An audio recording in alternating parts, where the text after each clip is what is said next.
or it was time for me to step up to the plate. So I was like, hesitantly so, because before he would even have me do commercials, and I would talk so fast because I was so nervous that he'd have to draw it out. You couldn't even tell it was me. Like, it was hilarious. But now I feel like a psychologist / bartender, because we get to interact with our listeners on a daily basis, and they'll comment on different things we say, which is beautiful. But honestly, just even encouraging them through everyday life and the conversations that happen because we're playing their music, I think it's a beautiful journey. I still get to do what I do. It's just in a different format. Is there any plugs that you guys want to give? You know, if people want to join our little journey, then check us out at yourradio.net or sharetheradio.com. And again, you guys, thank you so much just for having us on your program. We have been talking with Brad and Cardova from WYRV AM 770 in Virginia. Folks, we really appreciate your time. And that's the interview. Good station there. If you are not listening to the Ninja Troll, go and check them out. You can find them online. Ustream. You get a look at what's going on there inside of the station, and you also get to chat with them. And a lot of the conversations are pretty funny. In other words, that's where Chuck spends most of his day. I do listen to it a lot, yes. Yes. It's amazing. All right, so what do we got coming up, Tim? All right, coming up next, we're going to take a look at the top songs of the 90s. All right, well, before we get to the 90s, let's go back to the 80s. Here's one of the kings of the 80s. Uh-oh. You got that right. Oh, yeah, here he is, his Purple Badness. This is Prince and Kiss.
You don't have to be rich to be my girl. You don't have to be cool to rule my whole world. I never think you'll look back. Look at me, I just want your head to tell me your kiss.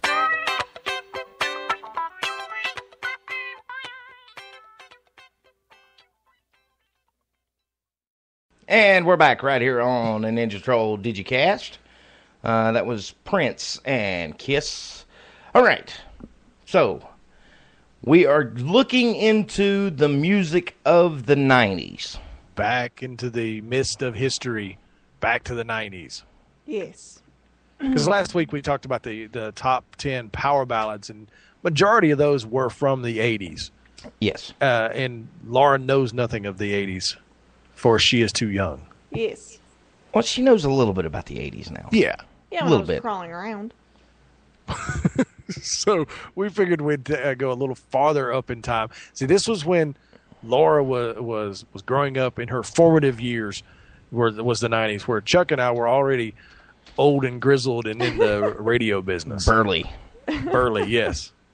Yeah, I've been burly since about 5. So Actually, you softened up once you got married, it's true. and you guys had Emma. It's true. There's still a little burly there.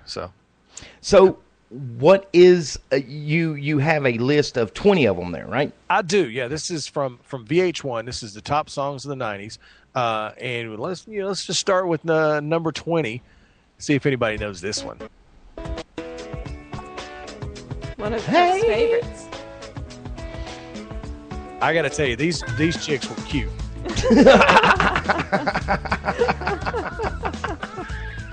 This, of course, is Hanson, Mbop. And the kids were like, the youngest one was, 11 when this came out or something No, like he that? was 3. He was 3. He was 3, yeah. And they're all like in their 40s and working at Family Dollar or something now. Yeah. But this was, I think this was a number 1 hit. For a while, yeah. Yeah. Listen, I'll tell you something about this song. This is the song that inspired the whole duct tape movement right here on the Ninja Troll.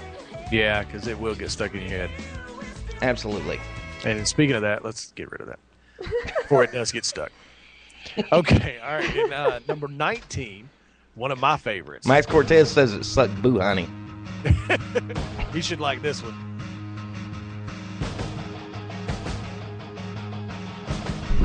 Love some Beastie Boys. I was never a fan of the Beastie Boys. Really? Oh, I always liked the Especially guy. this I always liked the guy that sounded like Gilbert Gottfried. There's a dude in Yes. there that reminds me of Gilbert Gottfried. it's true. But I always loved the Beastie Boys because I loved when they rapped, because I am a fan of rap. But I like the fact that they all played their own instruments. Like in Sabotage, this is them playing. That's not a backup band. That's them. Really? Yeah, but I was never a fan of their sound. Yeah. I mean, and I can understand it's definitely an acquired taste. So is it rap? That's the thing with the Beastie Boys. They never really could be pigeonholed into a. They did rock and Into they a- did rap both. They did both. So it is what it is. It's just the Beastie Boys. There it is. But number 18, there's no question about the. Metallica. There's no question about Yes. the genre on these guys. I love Metallica. Yeah. Even This if was they a were huge- anti-Napster. This was a huge hit. And I still remember the first time I ever heard this. I was sitting I just stopped at a service station to get gas. And they came on and said, "Oh, this is a new song from Metallica." I sat in my car for 4 minutes while this played, Okay. just so I could hear it. So while we're at Metallica, were you one of the guys that were on board with their change of sound, where they were mellowing out and they were doing stuff like this? Yeah. I consider this to be one of the greatest albums of all time. The Black Yes. Album. Wasn't it called the Black Album? Yes. Well, it's referred to as technically it has no name, but it's just called the Black Album. Yes. To me, this is when I got on board with it. Yeah, a lot of people did because I mean, this album was definitely more radio accepted and more mainstream accepted, although they still kept their hard sound. Well, not only that, but when they came out with this album, they were able to appeal to a much younger generation. This is when they started to... Sorry, guys. This is when they started to appeal to my generation. Right. Yeah. Right. Because my parents never listened to the hair bands. They didn't listen to Pantera and the old Metallica or any of those bands. When this album came out, that's when I started to listen to this type of band. Yeah.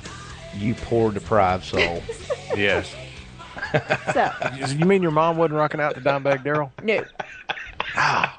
They didn't listen to Poison or any of that. Yeah.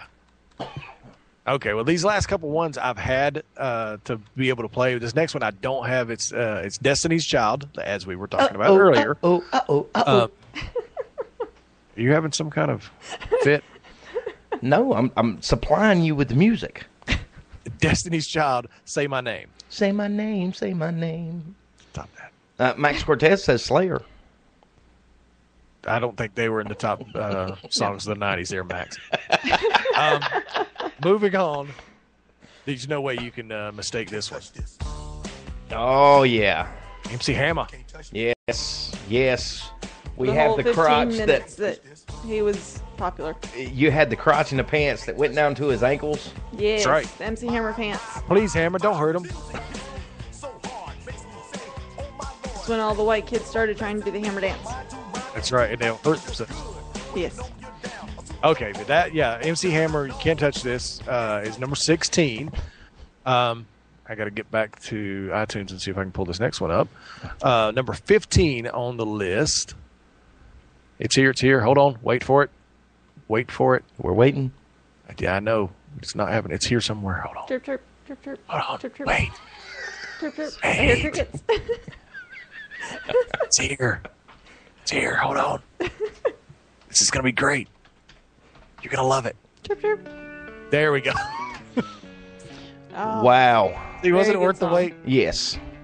Now, you know, I can remember when I was in school in the 80s, and you had the kids that the skateboard movement was just Yeah. coming in.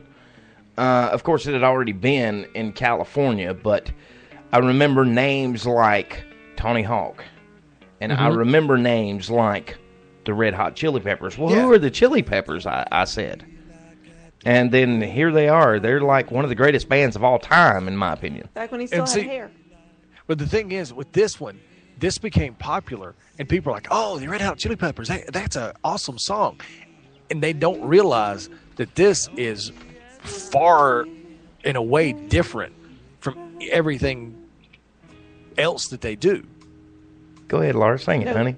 Sing it. Nope. Oh. He was hot when he still had hair. Oh, see. He was. She got The against lead ball singer guys. was Flea? hot when he still... No. Lead singer. Anthony Flea, Kiedis. back when Anthony Flea Kiedis had the green mohawk, that was Yes. that was awesome. No. Anthony Kiedis was hot when he still had hair. And his voice was unmistakable.